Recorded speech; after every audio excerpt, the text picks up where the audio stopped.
¿Acabaste el puzzle al final? La muller durmióse encima de la mesa cuando nos quedaban unas piezas nada más. Los di que no pusieron güey música. Güey, anden los ánimos un poco bajos. Cancelaron las oposiciones para el año que viene, así que... Entonces que ya pueden dar ya la famosa consola. Sí, pero güey tan de empieza. Nunca lo vi así, na. No te veo yo impoluto. De mí nada más se acuerden cuando los aplausos. Cuando fume no tienen frío.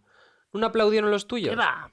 Llevaron los paluca pe la mañana. Volverán, hombre. Hay que confiar. Yo vi mucho. ¿Cuánto tiempo lleves aquí?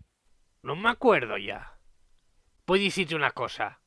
Yo vi fames, vi penurias dentro y fuera de esta casa, viví guerras de escopeta y fusil, y guerras de las que se fan callando, de las que pesen per dentro, pero nunca vi como esto de agora.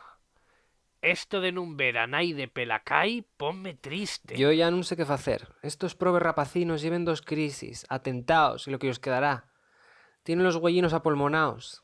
¿Qué podremos hacer por ellos? Las cosas siempre parecen más grandes de lo que son.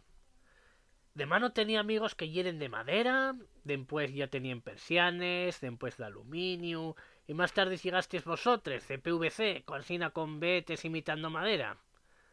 Lo que quiero decirte es que todo pasa. Hay que tener un poquitín de fe y esperanza, que esto es una carrera de fondo. Y aunque pesa difícil y pienses que el mundo terminará ahora con esto, no ya sina. ¿Y nosotros les ventanes qué podemos hacer? Ya te lo dije, dayos esperanza. No se me ocurre cómo.